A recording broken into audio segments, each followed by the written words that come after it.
I'm with Dominic Butler and Sam Strachman. We've got the lead game designer and a narrative director here with us talking about Ghost Recon Wildlands. And these two guys are part of the team that is really getting us into the story of this game, which we're starting to kind of get to know more of thanks to a nice preview event like this. But Sam, tell us a little bit about this concept. We are traveling to a very dangerous Bolivia. Absolutely. So Ghost Recon Wildlands takes place in a fictional universe in which a drug cartel has moved into Bolivia, taken over a huge area of the country, and turned it into a narco state. So they're producing more cocaine than any cartel in history, and their influence is spreading across the globe. Now you're playing as the Ghosts, the special operations team that's sent in to dismantle the cartel piece by piece, operation by operation, boss by boss, until you get to the guy at the top, El Sueño. Awesome. Now, Ghost Recon has a very storied history in the video game industry. Lots of great games in the franchise. Lots of big fans for this game in the series out there. This is a very different take on Ghost Recon than we've ever seen before. Are the fans that love this franchise going to love this new take? We hope so. We believe so. We know we have a lot of fans. We have a lot of passionate fans. A lot of people still playing Ghost Recon now, playing multiplayer, playing together at weekends and social events. And we've been reaching out to them since the beginning. We want to make sure we include those guys so those voices are heard and they're reflected in the game. But importantly, we're fans of the franchise too, right? So a lot of the guys that are on the team here have been making games for a long time, a lot of them on Ghost Recon, and some of them have been making Ghost Recon games for 10 plus years. So they know the brand, they love the brand themselves. Yeah. And so yes, while we are bringing something really new with this open world, with this 360 play however you want, wherever you want, total freedom of choice, it is still at its heart a Ghost Recon game, right? And so when we're in contact with these community guys, we brought them in behind closed doors, community events, got them to play very early versions of the build, talk through about some of our design decisions, and really got their informed input all the way along. And it's something that they felt that while it does feel fresh, it does feel different, it still feels like Ghost Recon for them. Awesome. Now, Tom Clancy games, as we all know, are kind of based on a reality that could happen. Is this something that you and your research and your team's research found and discovered that this actually might happen if one of these cartels gets big ambitions one day? So of course the game is a work of fiction. Yeah. And it's all, if you go to Bolivia, it's a very beautiful country, very peaceful.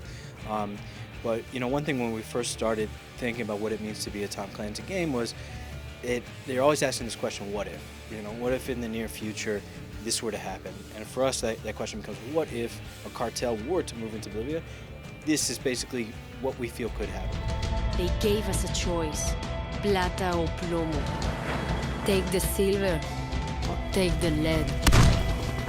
Was there stuff that you were working on this? I mean, it's obviously in the news all the time. We see a lot of the heinous, awful things that cartels are doing out there, and Narcos has been on everybody's playlist on Netflix for the last couple of years. Was there ever stuff that you were sort of building into this game that just felt a little too close to home, a little too sensitive? Anything you had to kind of scale back? So we did a ton of research for this game. We talked to journalists, we read every book we could, watched all these documentaries. But even though we've done all this research, it's still a work of fiction, right? Yeah. We everything in here is made up, and it's all fictional, and it's all it's a video game, right? Yeah. So that's kind of like how it all came together. Okay. What we did start to see though was like the game was started nearly 4 years ago, right? And so, like you said, it's a work of fiction. We create these characters, we create these like real spectrum of different people that work for the cartel. It's not just black and white. And what we started to see is, as you mentioned, in the popular culture, it rising up and it coming into more and more people understanding what a cartel is and how they operate, and seeing that it's not only villains. Obviously there's a lot of bad guys work for these, but there's also some very colorful characters with interesting backgrounds. A lot of gray. A lot of gray, right? Yeah. And what we started to notice, I'm not going to give any spoilers, but we started to see some reflections of our own game stuff, not necessarily we predicted, but stuff that was a similar intent, similar characters, which was interesting. But as well as the research into the cartel, a lot of our research was into Bolivia as a beautiful place. We sent teams out there to meet with local leaders and journalists and understand the real culture of Bolivia as well, so we could tell the story of Bolivia as well as this story about the cartels. What does the open world, quality of this experience kind of do to the sort of core mechanics of breaching and clearing and, you know, trying to get the missions accomplished and stuff. I mean, it feels like you can kind of go anywhere that you want to in this title, can't you? You can, and that's where we have a design challenge, but from the beginning, knowing that that was going to be the core part, right? That the freedom of choice was going to be from the moment you put in the game, from the time you're creating your character and equipping them, choosing how you're going to play, how you're going to approach the missions, to where you're going to go, what order you're going to do all of our missions in. This was something that informed our design decisions right from the beginning. So in a way, it can seem overwhelming, and it was, I'm not going to lie to you, it was a little bit scary at the beginning, going from linear, very specific levels that could be, you know, we would say, okay, we're going to go for a big explosive opening, then we're going to go gather some information, then we're going to do this other mission where we come in at night in the rain and it's going to be very quiet and it's going to be full stealth. That was the way we had previously built those missions, and now all those missions, every mission can be any of those variants, right? It's up to you. You say, oh, we're going to wait for night, we're going to blow their generator, their spotlights are going to go down, we're going to turn on night vision, and we're just going to disable them one at a time really quickly. No one will even know we're there. Or you take a helicopter, load it full of C4, base jump out and explode the helicopter right above the camp, and you know, sort of rain death on everybody in the camp, and then clean up when the alarms are going off and the reinforcements are coming in. All those are the same mission for us, and so we had to give that creativity over to the player, to trust the player. It's a skill-based game, it's a difficult game, but it's a game that offers lots of reward for trying out new ways and playing together with your friends. Target's down. It's a multiplayer, cooperative, open-world shooter, and you guys are billing it as the first of its kind. There's never been anything that sort of put all of those. It's been played that you can play from start to finish in solo or in co-op, right? So it's a massive open-world military shooter.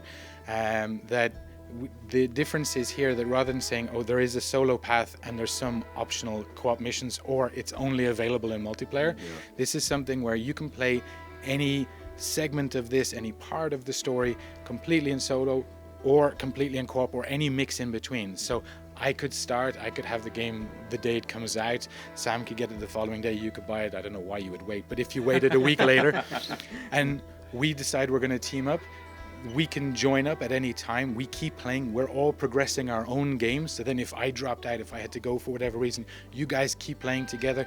If you have to drop out, Sam can keep playing.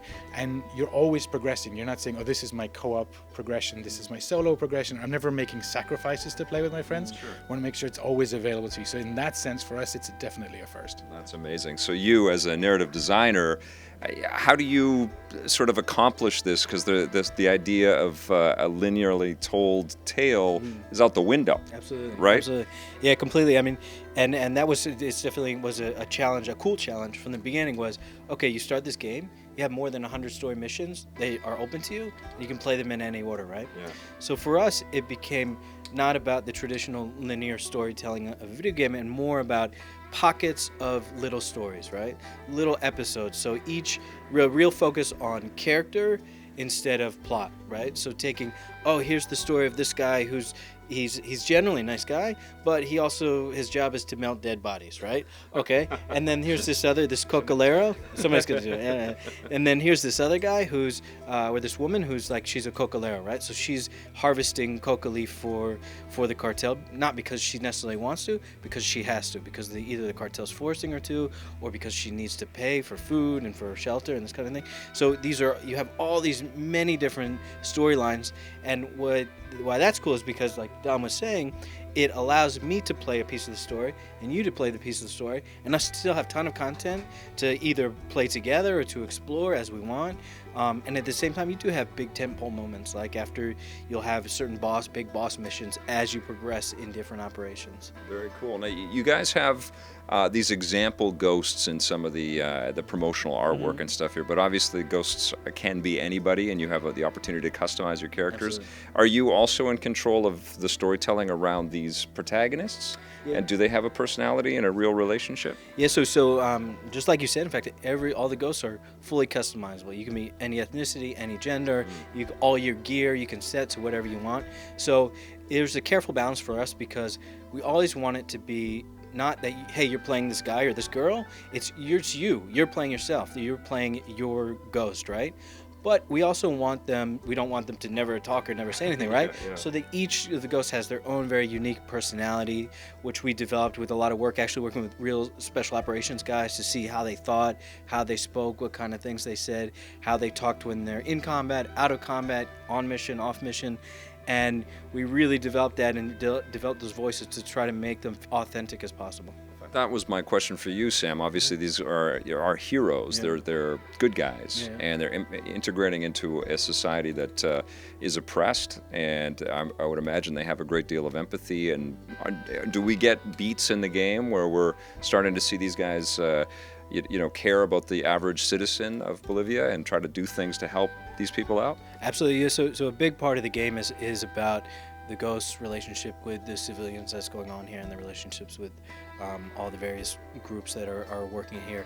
And it's sort of when we started, we one of the big things we set forth was we want this theme of the gray zone, right?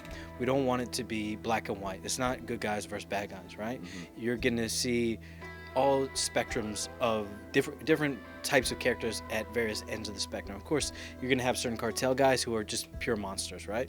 At the same time, you're going to have like Bolivians who are being forced to work for the cartel because they don't have any other options, right?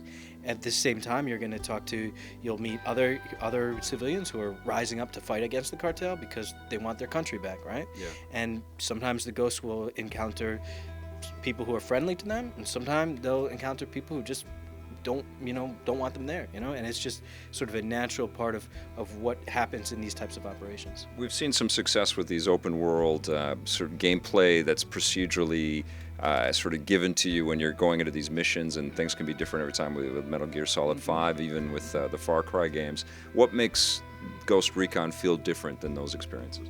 I think in part it's the fact that I can do it with my friends, right? It's the fact that it's a non-linear game that I can play in any order. It's the fact that I can replay those missions, and it's the extensive tool set that I have.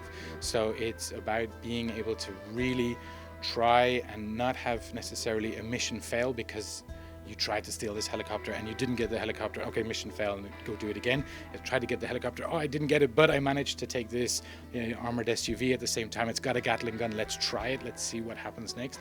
And I think it's about making sure that it's not having just a promise of choice, but it's really trying to deliver on that choice for the player. Awesome. You want to play a game of yes, no, no comment? It's going to be on the PS4. Yes. Going to be on the Xbox One. Yes. PC. Yes. PS4 Pro enhancements. No comment. Xbox Project Scorpio enhancements. No comment. And of course, everybody wants to know: is it going to be on the Nintendo Switch? No. Okay. All right, guys. I can't wait for this game. Thank you so much. Thank you so much.